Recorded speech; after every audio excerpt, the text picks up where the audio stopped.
Muy bien, bienvenidos, bienvenidas a este curso sobre filosofía latinoamericana. Vamos a estar tratando de pensar a ver si realmente hay o no hay, si puede haber o no puede haber una suerte de identidad, una suerte de ADN propio, distintivo de la filosofía, del pensamiento latinoamericano, o si en última instancia se lo debemos todo a la cultura occidental en general y europea en particular, ¿no? Es decir, vamos a tratar de poner un poquito en cuestión estas cosas, estos aspectos que me parece que son tan importantes, que son tan necesarias, ¿sí? Para poder encontrar verdaderamente de una vez por todas alguna identidad. Así que, sin más dilaciones, vamos a arrancar acá en nuestra clase de hoy. En el programa de clases, nosotros nos encontramos bueno, con este primer encuentro en el que vamos a avanzar con la primera parte de lo que yo les quiero proponer, que son las filosofías de los pueblos originarios, ¿sí?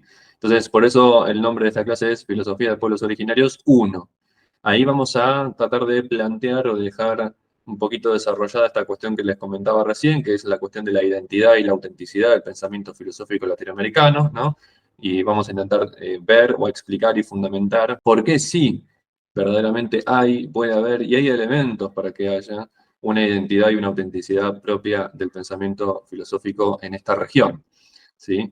Después, la cuestión es de la propia valoración o no de la propia filosofía y también al mismo tiempo esa suerte de complejo de inferioridad es otro tema. Lo que vamos a querer establecer acá nosotros es que sí hay filosofía y, digamos, filosofía autóctona, filosofía propia y de alto vuelo, que no tiene nada que envidiarle por lo menos en estas épocas de los pueblos originarios, no tiene nada que envidiarle a, eh, a los orígenes de la filosofía griega, ¿no es cierto? Con los presocráticos, Tales, Pitágoras, Heráclito, Parménides, Demócrito, Leucipo, etcétera, ¿no? Y demás personalidades que normalmente uno estudia con el origen de la filosofía, y lo dice justamente así, ¿no es cierto? Los orígenes de la filosofía, como si hubiera una única filosofía y un único pueblo representante de un pensamiento propiamente filosófico, ¿sí? Si bien la palabra filosofía tiene una raíz griega, el concepto filosofía tiene una raíz griega, existen múltiples equivalentes en otras culturas y en otros pueblos contemporáneos, posteriores, pero que no han conocido la filosofía griega o el pensamiento filosófico griego, y también incluso, ¿por qué no?, pensamiento filosófico anterior, lo que yo en otro lado por ahí llamo, desde una mirada un poco eurocéntrica como la de Deleuze, lo que yo llamo momento prefilosófico. Pero ya en los mitos, vamos a plantear acá, ¿no es cierto?, en los propios mitos de los pueblos originarios, pero también en los mitos de Odiseo, o sea, sí, en el mito de Odiseo, en la Odisea de Homero, ¿no? El mito de la teogonía de otros autores y poetas importantes, ¿no es cierto? También hay contenido fuertemente filosófico, ¿sí? Así que hoy vamos a intentar plantear un poquito eso, y una vez que tengamos planteado ese terreno, esa primera base de pensamiento, por lo menos mínimamente crítico respecto del estatus, sería, ¿no? Ese sería el concepto principal que vamos a utilizar, ¿no? El estatus del pensamiento latinoamericano como pensamiento filosófico. Ya nos vamos a meter entonces, una vez aclarado eso, con la primera batería de pueblos originarios que a mí me parecían quizás como más representativos.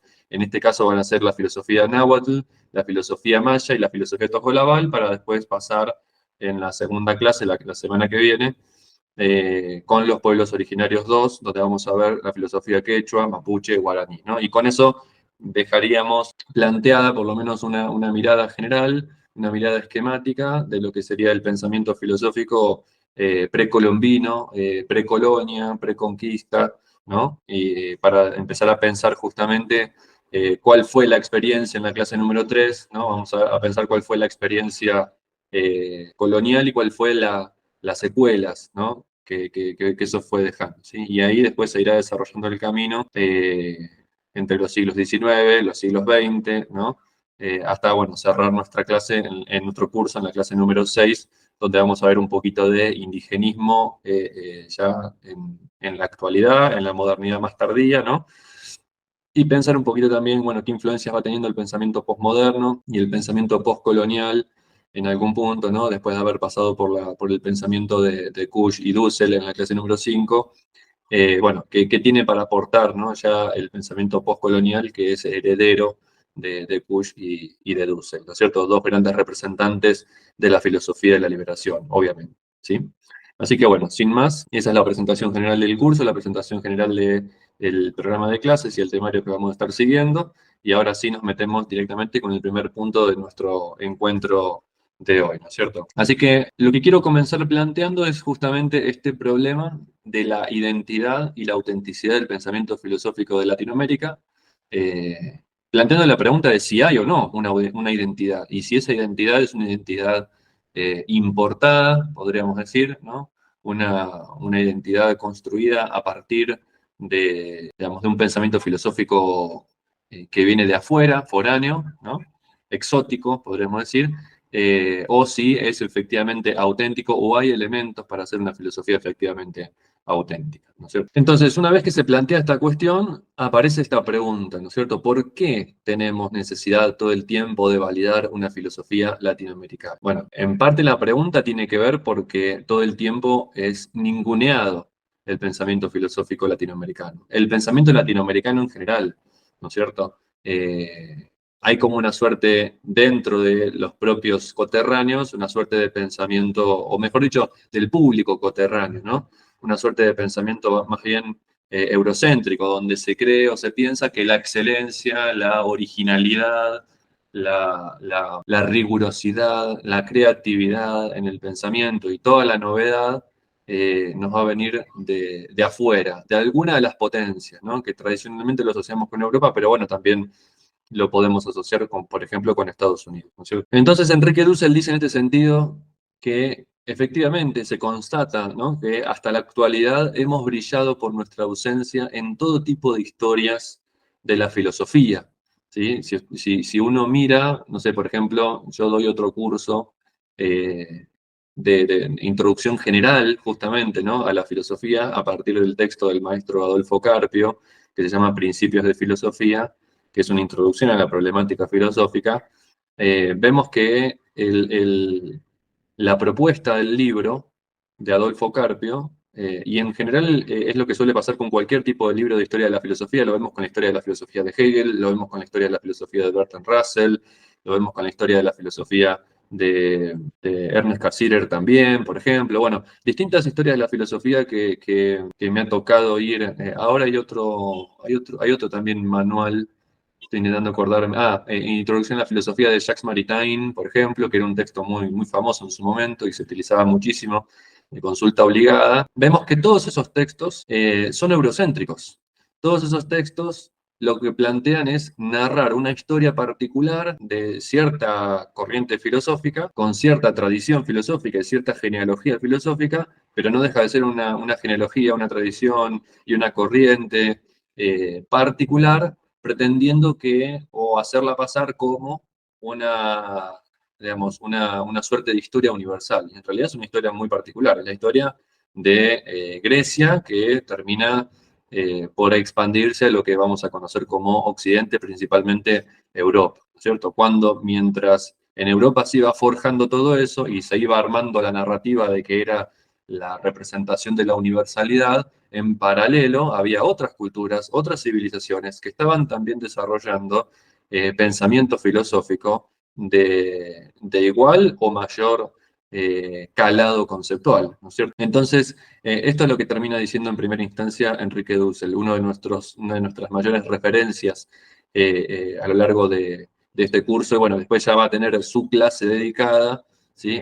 En gran parte a Enrique Dussel, así que después nos vamos más adelante en la clase número 5, nos vamos a ocupar de presentarlo más específicamente, ¿no? Hacer una presentación mucho más propia. Pero vamos a ir diciendo muchas cosas digamos, de aportes que va a ir dando Enrique Dussel a lo largo de todo el curso y a lo largo de todas las clases, ¿no?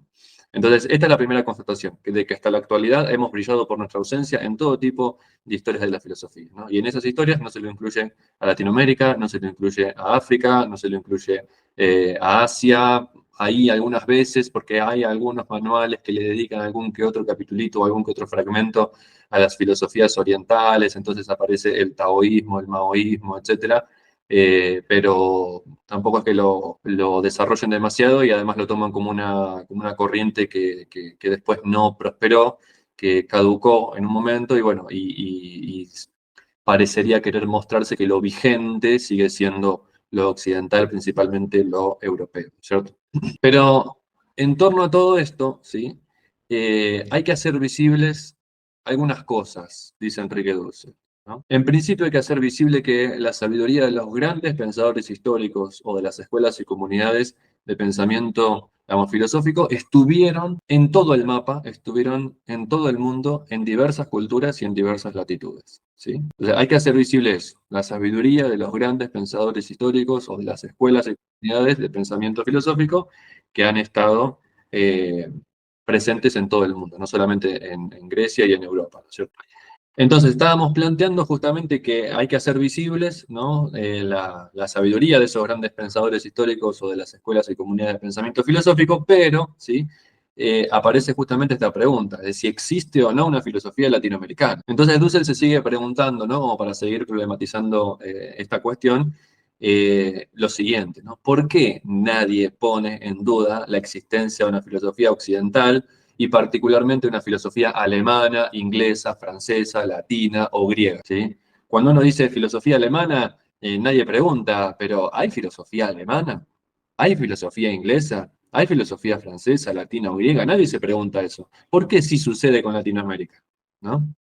Obviamente, eso en parte va a tener que ver con una relación de poder asimétrico, ¿sí? Donde Latinoamérica terminó siendo, obviamente, como ya sabemos por la historia, terminó siendo colonia de ese mundo occidental, particularmente el mundo europeo, y por lo tanto estuvo reducido o estuvo reducida durante muchísimo tiempo a una condición de vasallaje, a una condición de servidumbre, a una condición de subordinación.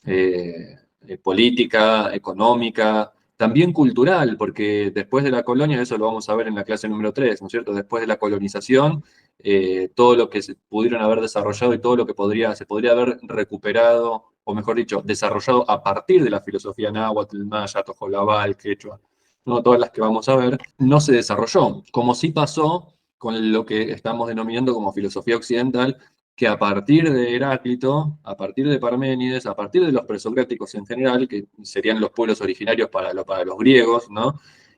O los pueblos originarios para Europa, a partir de ellos sí se fue desarrollando mucha filosofía. Y de hecho, hasta la actualidad misma, se sigue volviendo todo el tiempo a recuperar el pensamiento de los griegos antiguos, de los griegos clásicos, para volver a pensar nuevas cosas con una nueva interpretación y demás. Es un poco lo que dice, por ejemplo, el famoso científico Erwin Rödinger en un libro que se llama Los griegos y la naturaleza, y él plantea la hipótesis de que culturalmente hablando, Europa vive un constante y un eterno retorno a Jonia, ¿sí?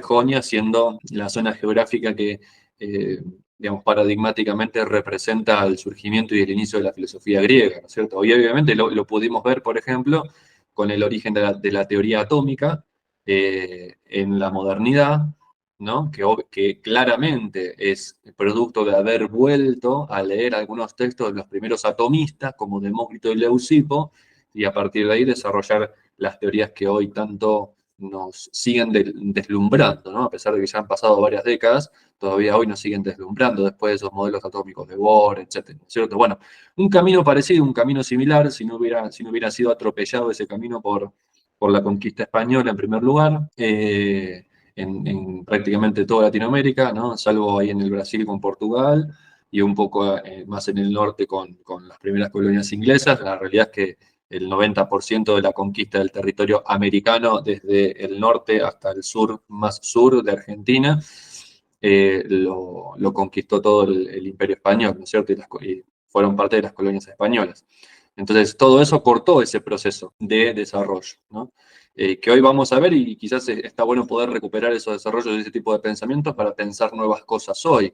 No es que es por ser un pensamiento antiguo, ya es un pensamiento que nos sirve y simplemente volvemos por mera curiosidad, pero sabemos que está en desuso. No, no, no.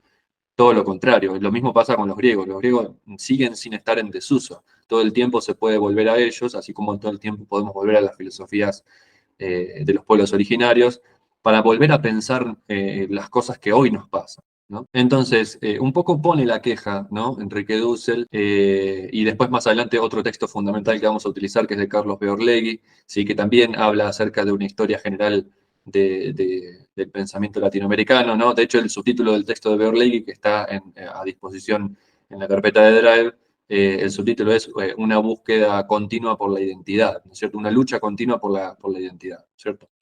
En Latinoamérica, por un propio pensamiento y una propia cultura. Entonces, pone la queja preguntando esto: ¿por qué nadie pone en duda la existencia de la filosofía occidental, ¿no? Y particularmente una filosofía alemana, inglesa, francesa, latina o griega? Y sí se atreven a poner en duda la existencia de una filosofía latinoamericana y de los pueblos originarios, ¿no? Entonces ahí aparece otra vez la pregunta: ¿qué es filosofía? ¿Sí? Filosofía es solamente esa nueva forma de pensar que, por ejemplo, Pierre Bernard, también otro nombre, ¿no? Que me estoy acordando de aquellos que fueron desarrollando un origen, una historia y un origen del pensamiento filosófico, lo van a centrar y lo van a poner en el famoso milagro griego, ¿no es cierto? Que un poco lo nombramos en la primera clase del curso de filosofía política, ¿no? Y ese milagro griego que le daría lugar a una nueva manera de pensar que, entre otras cosas, marcaría un supuesto paso tajante, ¿sí? Total, del pensamiento mítico, que se lo va a asociar con lo irracional, al pensamiento lógico, el logos, del mito al logos, lógico, que sería el ejemplo del pensamiento racional, ¿no es cierto? Y ahí habría aparecido la filosofía, como si en los mitos no hubiera posibilidades de encontrar esa sabiduría que tanto buscan los filósofos, ¿no es cierto?